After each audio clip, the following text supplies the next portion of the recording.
I always joke, I'm just a simple country orthodontist, right? I'm not anybody special. But to a person, the best orthodontists I've ever met all understand occlusion like the back of their hand. And if you consider yourself a great clinician, and it's for you to judge that, it's not my job, I'm not gonna say yes or no, it's really you. You'd better be a master of understanding occlusion.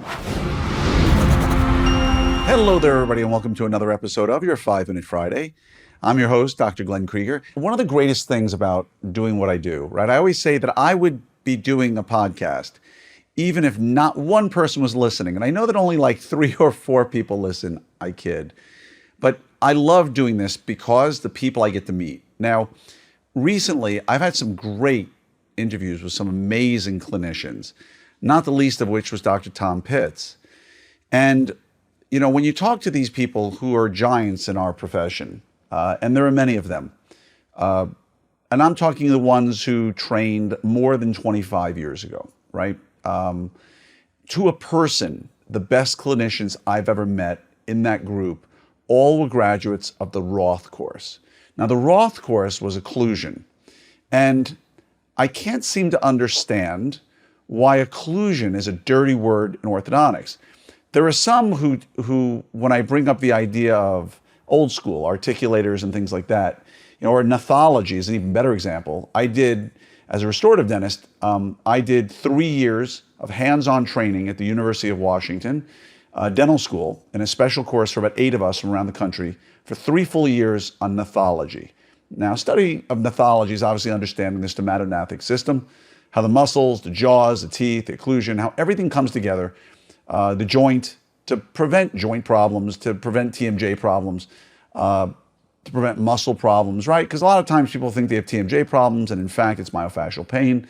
I'm not a TMJ specialist. I will never claim to be one, but I can handle most triage or treatment of most occlusal, trauma, TMD kind of issues that come through my door.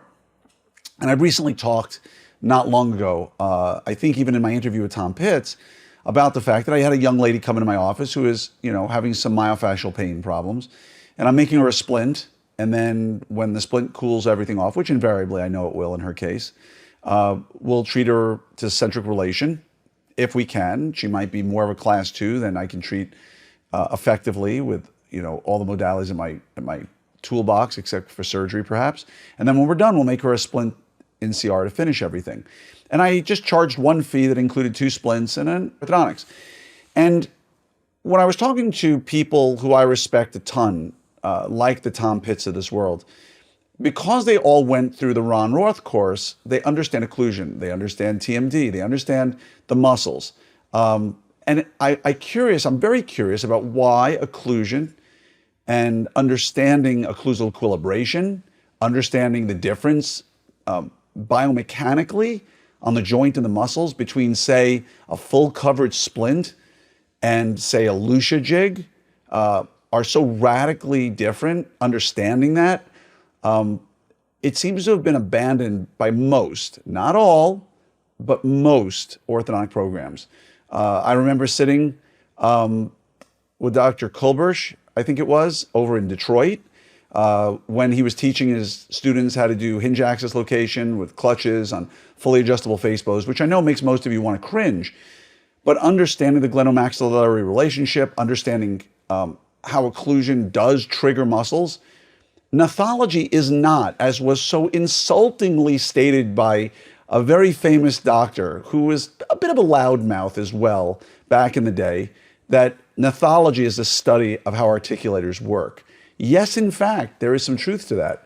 And I have worked with a Stewart fully adjustable articulator, just like Tom Pitts did.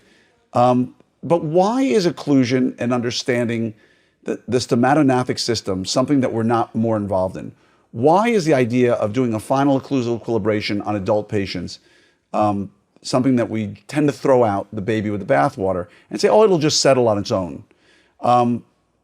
Why is that in ortho that when I went to interview and I said the word gnathology, I was immediately either laughed at out loud, which I was at interviews, or the interview ended almost abruptly like that?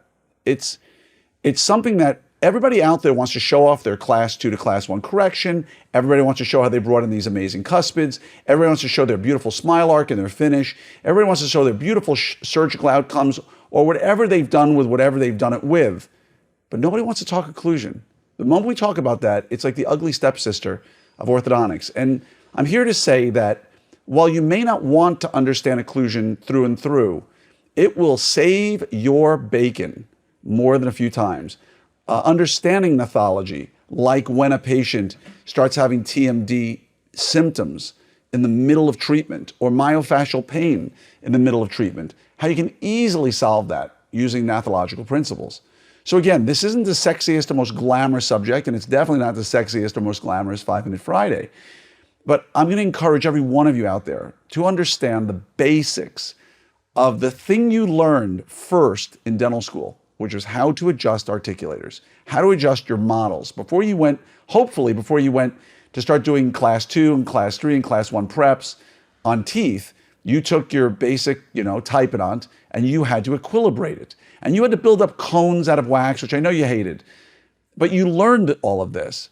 You didn't learn a lot of it in your ortho residency, more than likely, but you learned all of this. Go buy the book by Peter Dawson, who ran the LD Pankey Center for many years, and read it and understand how the muscles work and how the joint works. And I always joke, I'm just a simple country orthodontist, right? I'm not anybody special. But to a person, the best orthodontists I've ever met, whether they're 70 or 40, all understand occlusion like the back of their hand.